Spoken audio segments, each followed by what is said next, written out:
you elaborate on Frederick Gueche? Fred is a really important young fighter that we have in the gym. He's just turned 16. The one thing that we hear from everybody is he's just an exciting kid. People ask about him in the barbershop. People ask about him when I meet up with him. What's up with the Frederick kid? As a young man, it's just incredible to watch him develop his talent. He's got a little bit of everything that everybody does good in the gym. He's got a little bit of Ashton. He's got some Lawrence in him. Even some Malcolm. He just does a lot of different things. He's an exciting kid to watch. Hey, test your shit. There you go. Make sure to turn over that hand, Hayden. All right.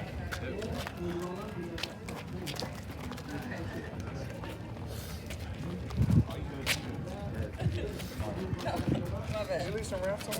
Yeah.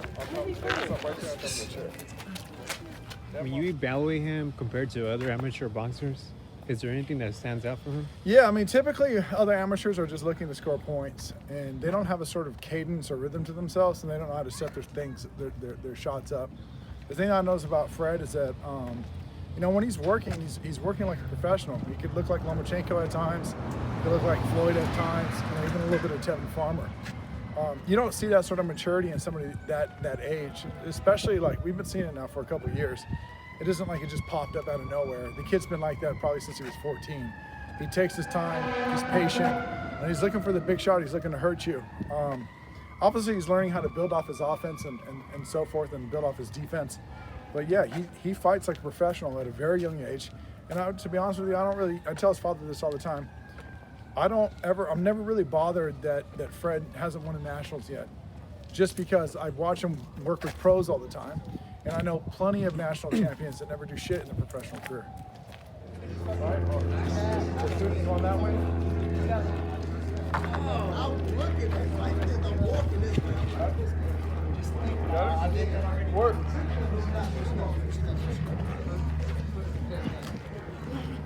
The nickname, the Mailman. Yeah. That's like a playoff, obviously, Karl Malone. It's also that he knows how to get the punch home.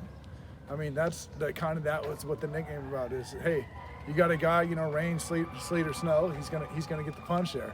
So that just goes back to kind of what I was saying earlier. You got a kid that knows his timing, knows his distance, knows how to counter, knows how to pressure.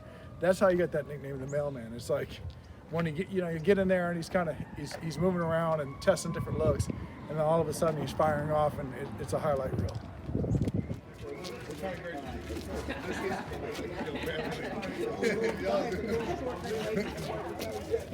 Where'd you graduate high school?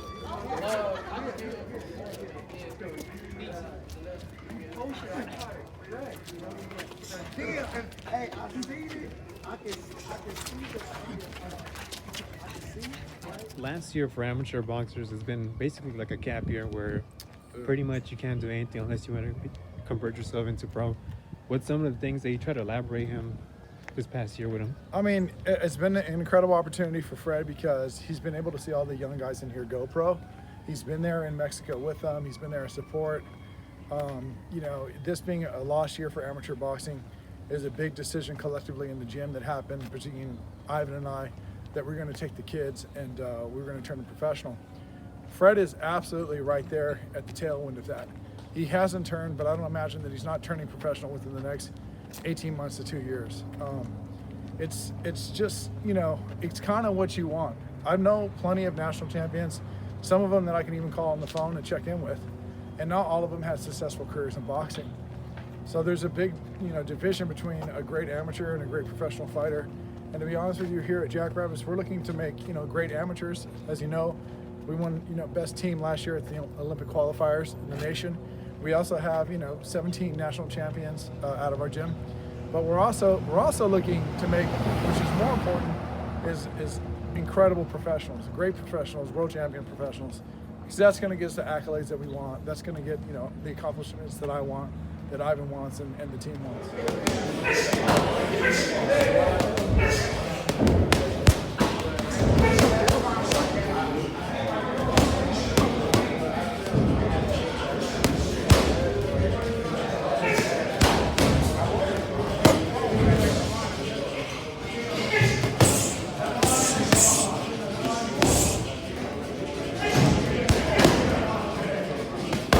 something that I remember the first time when I interviewed Ashton. You mentioned that this could be the Kronk boxing era at Jackrabbit Boxing Gym.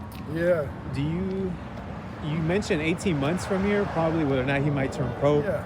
Would it be surprised if he probably turns pro in the near future? No, I mean, you know, we've spoken to his father about it, and we talked to him about it. It's also that, like I said, he's there, part of the process all the time. I don't foresee him not turning pro before 18, just like the other kids. He's not the only kid that we have like that. We got Ashton, obviously. Everybody knows he is. Sincere Brooks is another kid that's here, kind of in and out sometimes because of things that are going on in his private life. But yeah, we've got kids under 18 that are turning pro, that have turned pro, that have multiple wins. Even somebody under our banner, H2O Promotions, we got Lolo.